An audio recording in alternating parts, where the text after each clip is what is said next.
that training mode. So we're there that entire weekend, doing everything, letting them watch you, pushing you. And then we talk like on that Monday, or, what do you think to go? What are your questions? What didn't go well? What did go well? How can we change it? How can we improve it? Because every location, you have to create a flow. You have to create a system. What's going to go where? How are we going to get the food out? Where does it go here first? Who's going to handle this? Who's going to handle that? Where's the POS system going to go? So those are all of the things. And you say POS system. That's a point of sale system. I'm sorry. Thank you. Yeah, sorry. The POS system is your point of sale system, basically your cash register. And then once you have all of that and things up, that first flow, because it'd be like, whoa, overwhelming, especially for a new owner. Happens. Yeah. And that's pretty much just conversations, encouragement, and continued marketing. You have to continue marketing. You have to continue to let people know you're there. So even if financially you don't have the money to be on the radio, or you don't have the money to do a commercial, Facebook, Instagram, you can choose your amount, and you can still do things on social media. Social media has been phenomenal for me. Yeah, would you have a tagline? Oh, yeah, we live, baby. Yes. So that has, I'm still in shock at what We Live Baby has done, and the get stuff done. Can't say that on this one. But no, you can't. Say that. But give us a sample of it. So like if I were on Facebook, it would be like, we live, baby. And we are not live, or we are live at 2236 East 71st Street, where we get done. Yes. And we're also live at 1143 North Wales, where we also get done. And then I go into my rant about whatever. So about anything. I'm talking about who knows what. So let's go step by step by this. Okay. What is the first step in owning a franchise that a Black entrepreneur is a must? They must do this. What are the first steps? That's like the first thing. You honestly know, yes, this is what I want to do. But some people say, okay, this is what I want to do. Well, if somebody really want to do it, if they pay their franchise fee. Okay. Can you give us a snippet of what is that? So the franchise fee is $25,000.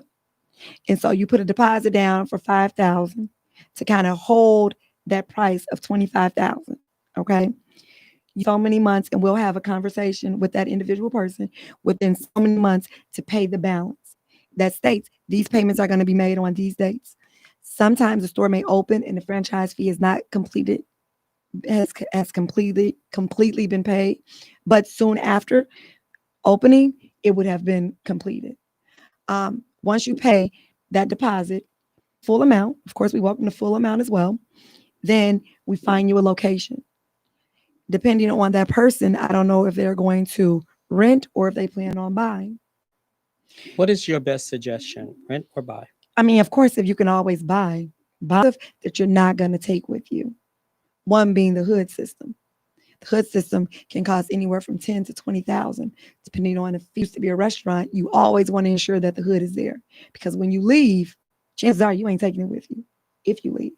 Now, if you're buying and you got it like that, and you want to do a build out, completely up to you.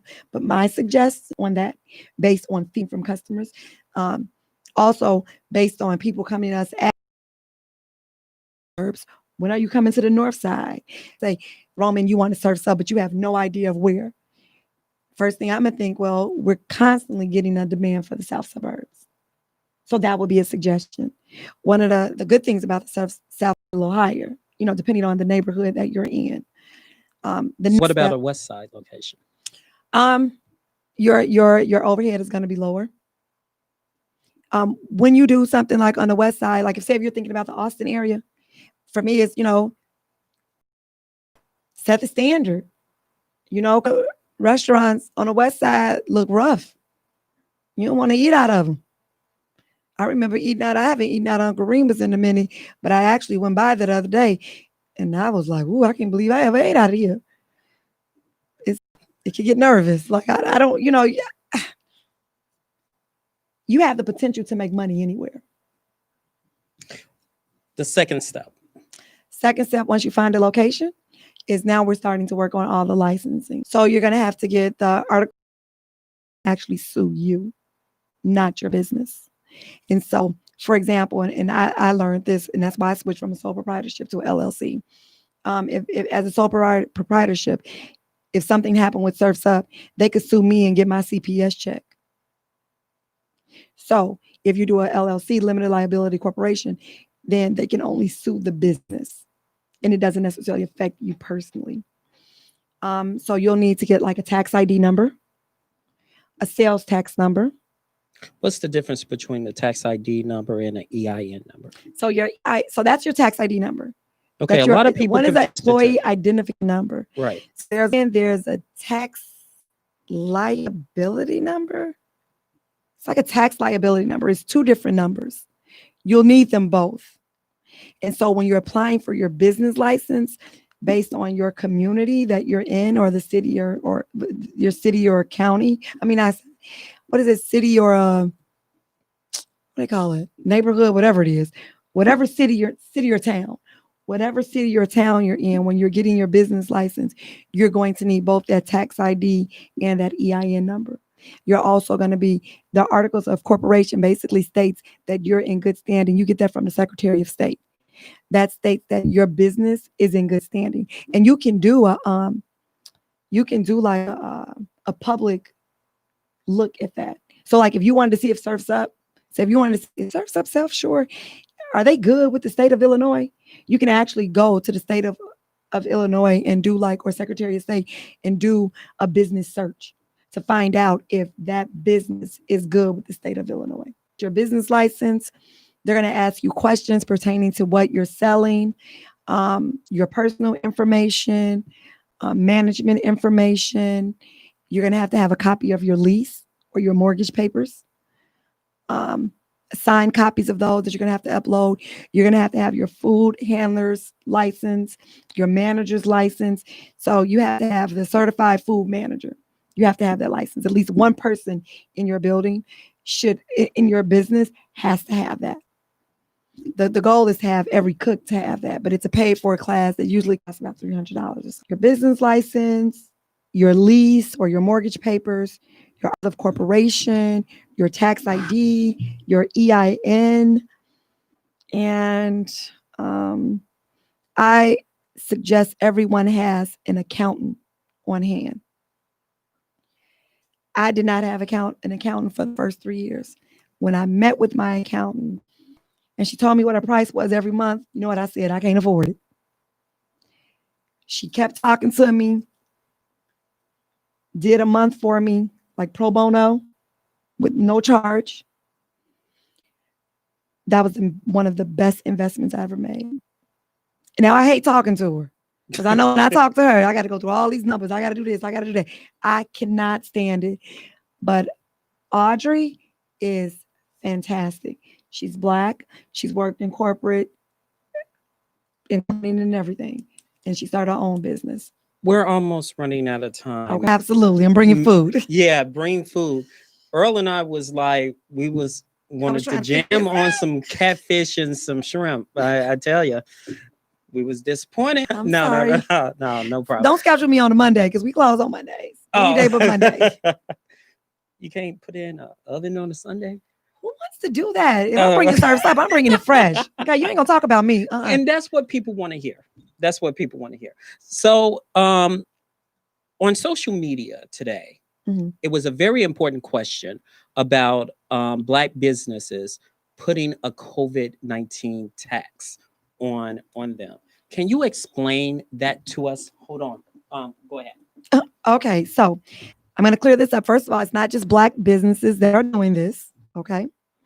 And what the COVID surcharge is due to the COVID, many factories that produce meat and fish and products that we eat have either closed down or downsized.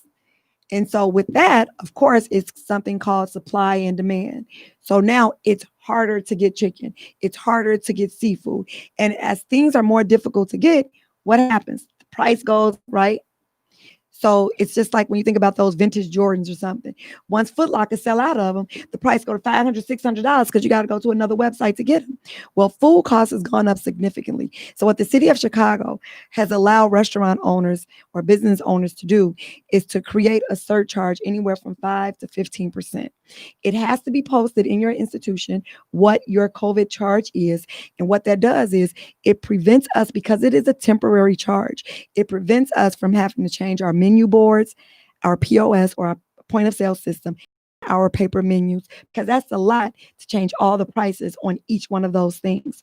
And so what we did, we added a 10% surcharge. Now, people at the same prices that the South Shore location there. And it's also posted in my restaurant on my plastic shield or sneeze guard. And not only does it tell you what the COVID charge is, it tells you that we put that into play and you see it on your receipt. So nobody's trying to do anything behind the scenes. What I do have in Old Town that I don't have on the South Side, and that's through the city of Chicago, I also have to do a 3% drink tax. So we're going to wrap this up. Yes. So please give them your locations. 2236 East 71st Street, 773-891-5544. And the Old Town location is 1143 North Wells, 312-60 Park 6427 West North Avenue. I can't remember that phone number. That's okay. But it's on North Avenue in Ridge. Our executive producer, Wanda, who is behind the scenes. We are closing the show with a breakthrough artist by the name of Savannah Chantel. I told you really play me.